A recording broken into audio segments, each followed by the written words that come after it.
Hey guys, welcome back to my channel. I told you guys I was gonna go ahead and make this video. I just went and made my other video, and I told you guys I'm probably just gonna go ahead and make my second video. So, okay, we're just gonna get into it. First and foremost, it was scary.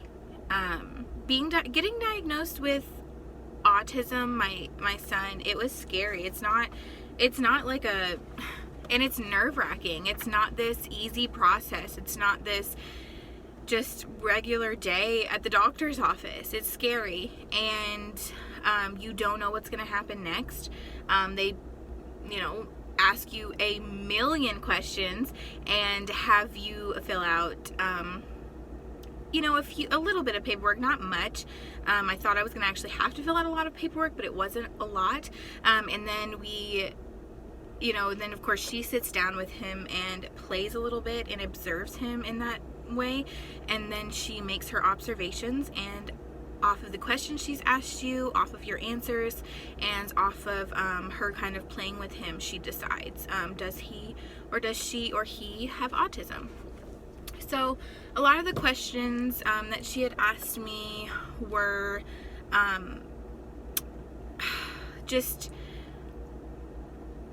well, I guess I don't know if I want to tell you guys all the questions, because I can't even think of all the questions now. I don't even know why I said that. I'm sorry.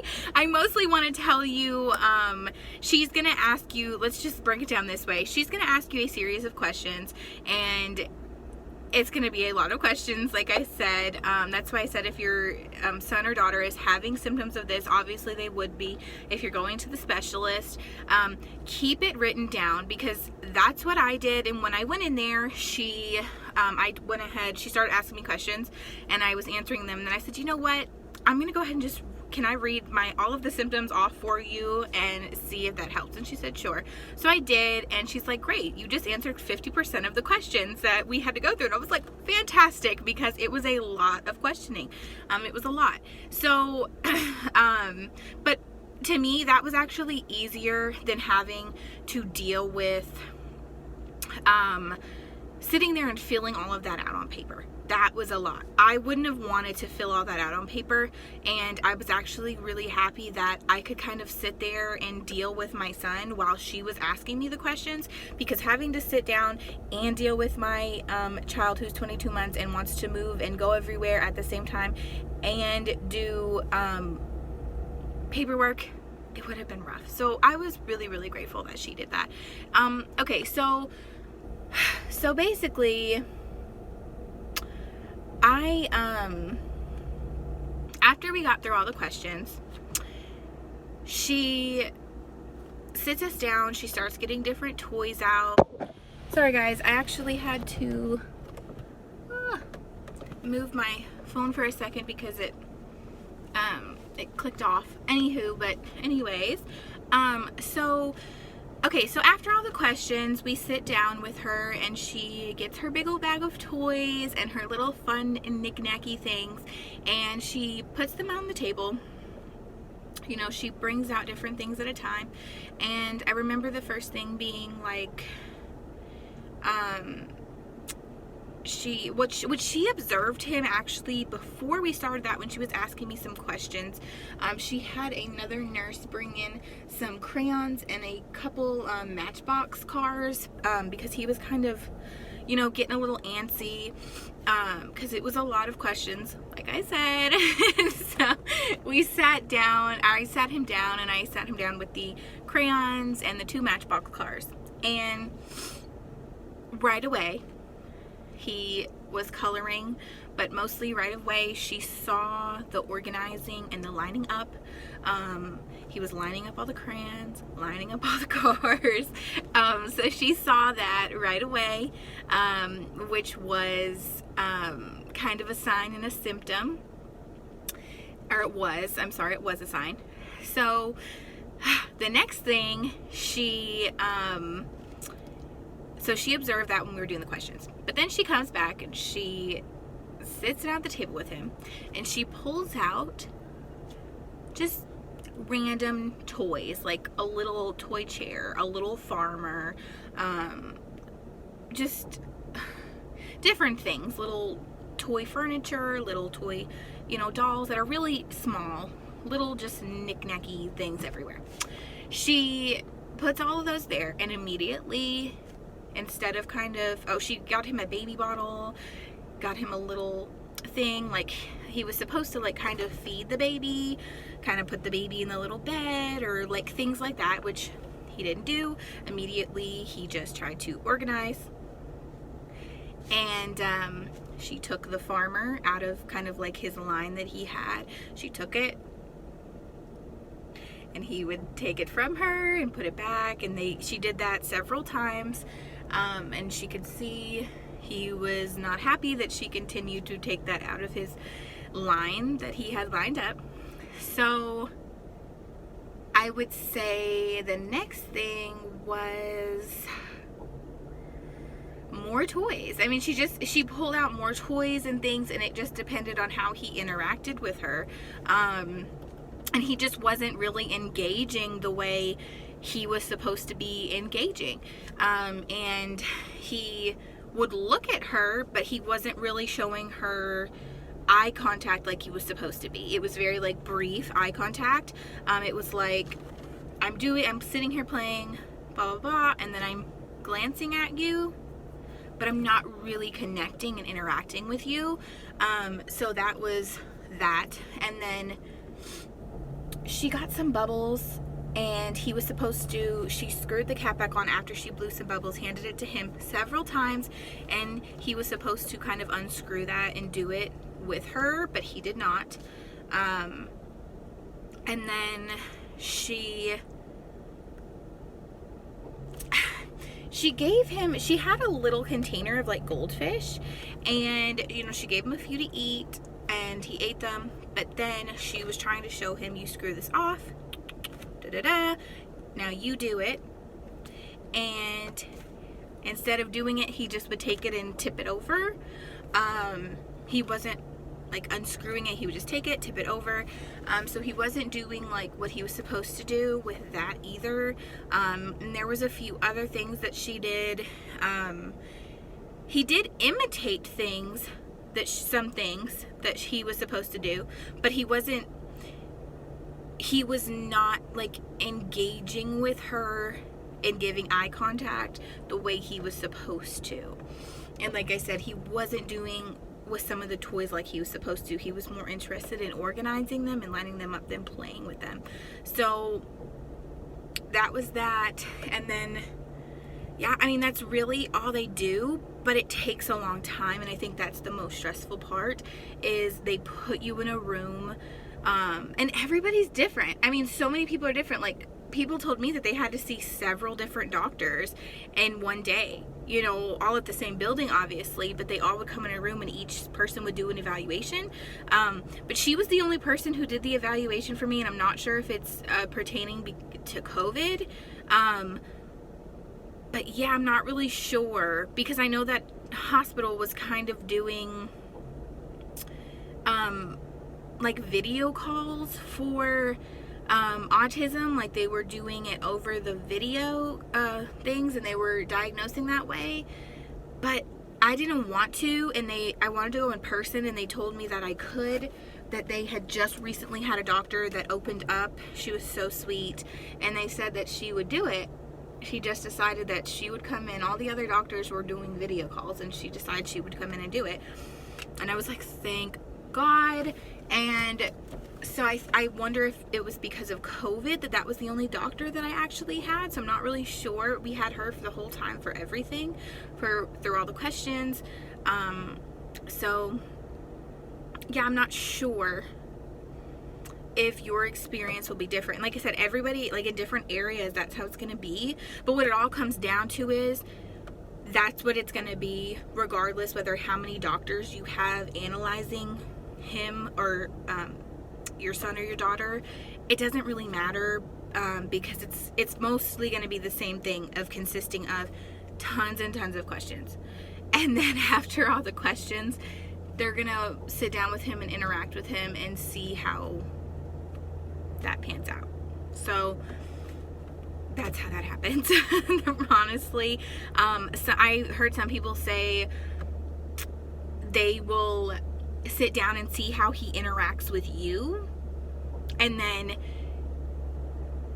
they will sit down and interact with him and see how they interact with somebody new, which would be the doctor. But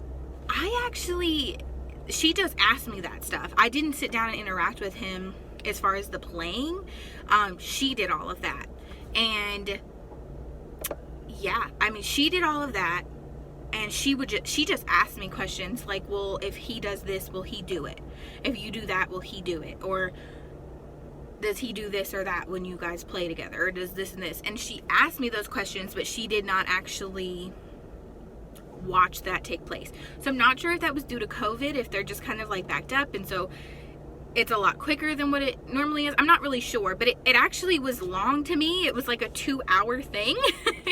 And then so after all of that, okay, she leaves and says, I'm going to now go and score him, and I'm going to come back with a diagnosis.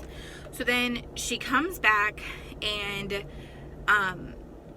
first off, she told me 40% of people that come in there get diagnosed with autism. The other 40% come in and do not get diagnosed with autism, and then 20% are undiagnosed, like they're not really sure yet. They need maybe another appointment or more time.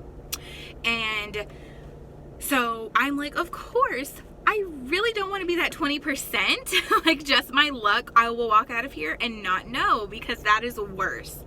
And then I also had that fear. I'm going to start crying. I also had that fear that, and it's okay to cry, and that's what I'm realizing now. It is okay to cry. My other fear was that I would walk in and get misdiagnosed, and, we would walk out and they would tell us that no, he doesn't have it, because I've joined like mom groups and things for autism, and there was some people that had there was this woman that I had spoke to, and she said, I really feel like my son was misdiagnosed because of COVID. They were doing the video calls, and she did the video call with them, and they couldn't really tell on the video call, so they had her come in. And then she said her other son that was there kind of interfered with things and made him grouchy, so they just ended up diagnosing her son with like a behavioral thing, like a bad behavior. I forgot the medical term for it, but and it just broke my heart, because, and she feels like she was misdiagnosed and like she wasn't maybe given that time, and that's because then what do? You're back to square one. And her son had processing disorder. But to be honest, there's not much help when it comes to processing disorder. There's not much help. And I know Sebastian has that. He was diagnosed with that before we even went to the specialist. So it's hard, because that was my biggest fear, was walking in and either coming out not diagnosed. I thought my husband. But either walking in there not getting diagnosed, or walking out and being back at square one and them telling you your son does not have autism, and now you're sitting here and you're like, you have all these symptoms, all these things going on, and there's not much help. There's not much help. It's like with autism, you can go to ABA classes, or to ABA therapy, you can get help, and it's just it's so hard. And it's okay to cry too. I see so many other moms, and I'm getting so off track here, but we're gonna talk about it anyway, because this is real and it's raw. So many other people were like, autism kids are normal, and autism kids, they absolutely are. They're not like an alien. They're just different. But I see so many people shaming moms because they're upset. They're emotional when they find out that their son or daughter has autism, and that's okay. That is okay. Like, that is a normal reaction. I didn't even think I was gonna cry. Like, I was pretty, like, in my mind, I was like, I know he has it. I know he has it. My husband was the one who was emotional and crying and like freaking out, and because he's not as knowledgeable as some of this stuff as I am, which is okay. Like, there's still so many things that I don't know about it. I don't even want to make it seem like I do, because I am not perfect when it comes to knowing things about autism at all. But my husband was way more emotional, and I felt like I was gonna be the one trying to keep it together, because I was the one from the beginning. And then when she actually told me, I cried like a baby, and I did not see that coming. So what I'm saying though is, we cannot shame moms for crying and being upset, because we don't know what the future holds. When you're told that your son has autism, or your daughter, you don't know what the future holds. You know, you don't know what that means. You know what autism is, but you don't know, like, your whole life is about to change. Your whole life is changing. You might have thought or knew that they had it, but were not officially diagnosed. But now that it's official, it's different. It doesn't mean you're crying because you don't love your child. It doesn't mean that at all. You love your kid no matter what. It's not that. It's just, it's a lot to take in, and you're human. So she named off 4 areas that they look at. And I actually knew he had it before she even told me, because she came back in the room and she started talking. And she said, I have some packets for you. She said, I have a folder of different packets or something for you. And it was like, I was already like mentally kind of like, okay, he has to have it, because it's a folder of resources for helping you with, you know, with autism. That's immediately what I thought. And so she starts telling me these 4 areas of what he scored in, and this and this, and she's like, so today, letting you know, today I will be able my husband is ridiculous. So with today, she said, she's going through all the 4 things, and she was like, so with all of that being said, today I will be able to diagnose your son with ASD, autism spectrum disorder. And I just kind of looked at her, and it was just quiet, and I didn't really know what to say. And I said nothing. Actually, I said nothing. And I said, okay, well, I'm gonna cry now. And she said, yeah, that's normally what happens next here. And she handed me a box of tissues, and she was really nice. And she sat down and she was ready to hear my thoughts of everything that I was feeling at the moment. And I just loved that. I felt really heard. I just kept saying, it's not that I don't love my kid. I'm just, I don't even know what to say right now. I'm like, I knew he had it. It's just a fact of once you hear it, it's a totally different thing. Like, it's completely different. So I love my child, and I wouldn't want him to be any different than what he is, because he is perfect to me. And so but this is it, you guys. This is real. This is raw. This is real life. And just don't hold hate in your heart for people as well that didn't understand. I had so many people in my life that did not understand, who were constantly telling me, there's no way that all 3 of your kids could have it, or 2 of your kids even, or they didn't even think 1 of my kids had it. And I talked to the specialist, and she said, oh yeah, it is, if 1 sibling gets diagnosed, it is double the percentage, double the chances that your other two could have it. And that is why we're waiting now for them to get diagnosed. But because of their age range, it'll be a little while before they get diagnosed. But Sebastian got in so quickly because he got into early intervention because he's under 2. He doesn't turn 2 for another 2 months. So thank you, Jesus. He got him in the right time. I need to stop crying. So yeah, I mean, it's real, it's raw, and don't hold any hate in your heart. For people who didn't understand, I got so many blows for the past 5 years of my life. My oldest is 5.5 now. And I got so many blows for the past 5.5 years of like, you're not doing enough. Maybe if you read to them more, maybe if you do this more, maybe if you would have done that more. And and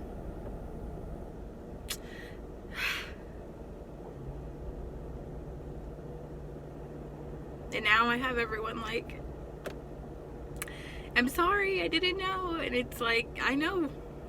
So don't hold any hate or resentment to people in your life who didn't understand. You just have to let it go. Because they're naive. You know, they're ignorant. People are ignorant. They don't know what you're going through on a daily basis with your children. They don't know. I don't want to say my life is not normal, but my life is different. My life is different from, I guess, your average family or your average kids. And it's not different in a bad way. It's just my life is different. It's just different. And that's why they say autism is just putting the puzzle pieces together, because we don't really know.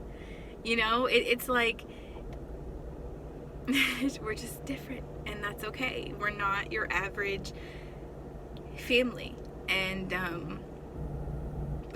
but we're our own in our own way. We're just us. This is us. So just be who you are, embrace who your family is, and that's all you can do. So I hope that this helped you guys. Sorry for the crying and my crybaby stuff. So I really hope that it helped somebody today, and this is it, you guys. This is just real life. And if you guys want to see more videos, let me know. I did have a trying to conceive channel. I'm not sure if I'm going to post this on a whole new channel or if I'm going to post this on my trying to conceive channel, but I guess you'll know, whatever channel you're watching this on, what I decided. And I guess, like, when it comes to trying to conceive, you guys, that's on hold as of right now, because I just don't know. I don't know what my life is about to, you know, like, my life is, it's going to be extremely busy now with possibly 3 children with autism, or 2, or even just 1. Even just with Sebastian right now, my life is going to change a lot right now when it comes to different things going on. He's going to go to ABA every week, and then he also has to have a occupational therapist and a developmental therapist to help him as well, aside from going to ABA. So it's just a lot, which is totally fine. It's all worth it for him. But so as far as trying to conceive right now, I actually just don't think that that's in the cards right now for us, and I'm not really sure if it'll ever be. So yeah, but I hope you guys, I hope it helped you, and I hope you guys have an amazing rest of your day, and thanks for listening to me. I'm sorry, I can't believe this video is almost 22 minutes. So I will talk to you guys soon. See you in the next one. Bye, guys.